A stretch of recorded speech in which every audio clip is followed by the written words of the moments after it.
आज की कहानी है अंधी जनता और भ्रष्ट सरकार।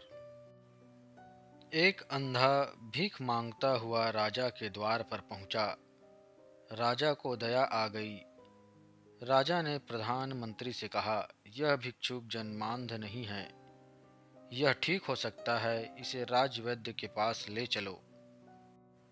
रास्ते में मंत्री कहता है, महाराज, यह भिक्षुक शरीर से हष्ट पुष्ट है, यदि इसकी रोशनी लौट आई तो इसे आपका सारा भ्रष्टाचार दिखेगा, आपकी शानो शौकत और फिजूल खर्ची दिखेगी, आपके राजमहल की विलासिता और रनिवास का अथाह खर्च दिखेगा। इसे यह भी दिखेगा कि जनता भूख और प्यास से तड़प रही है, सूखे से अनाज का उत्पादन हुआ ही नहीं और आपके सैनिक पहले से चौगुना लगान वसूल रहे हैं।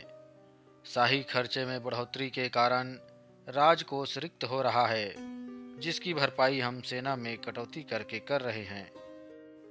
इससे हजारों सैनिक और कर्मचारी बेरोजगार हो गए हैं। ठीक होने पर यह भी औरों की तरह ही रोजगार की मांग करेगा और आपका ही विरोधी बन जाएगा। मेरी मानिए तो यह आपसे मात्र 2 वक्त का भोजन ही तो मांगता है। इसे आप राजमहल में बैठाकर मुफ्त में सुबह शाम भोजन कराइए और दिन भर इसे घूमने के लिए छोड़ दीजिए। यह पूरे राज्य में आपका गुणगान करता फिरेगा कि राजा बहुत न्यायी है, बहुत ही दयावान और परोपकारी है। इस तरह मुफ्त में खिलाने से आपका संकट कम होगा और आप लंबे समय तक शासन कर सकेंगे। राजा को यह बात समझ में आ गई। वह वापस अंधे के पास गया और दोनों उसे उठाकर राजमहल ले आए। अब अंधा राजा का पूरे राज्य में गुणगान करता फिरता रहता है। उसे यह नहीं पता कि राजा ने उसके साथ धूर्तता की है, छल किया है। वह ठीक होकर स्वयं कमाकर अपनी आंखों से संसार का आनंद ले सकता था।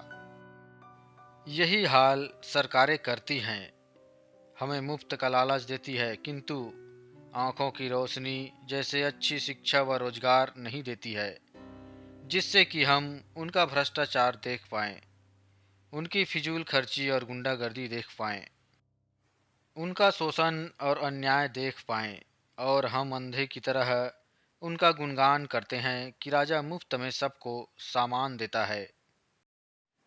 हम यह नहीं सोचते कि यदि हमें अच्छी शिक्षा और रोजगार सरकारें दे दे तो हमें उनकी खैरात की ज़रूरत नहीं होगी, हम स्वतः ही सब खरीद सकते हैं। पर हम सभी अंधे जो ठहरे, केवल मुफ्त की चीज़ें ही हमें दिखती है। दोस्तों, यह सिर्फ एक कहानी ही नहीं है, यह आज वर्तमान में हो रही, वर्तमान में घट रही सच्चाई है। जनता इतनी अंधी हो गई है कि उनको सरकार की कोई भी बुराई नज़र नहीं आती, न ही दिखती है।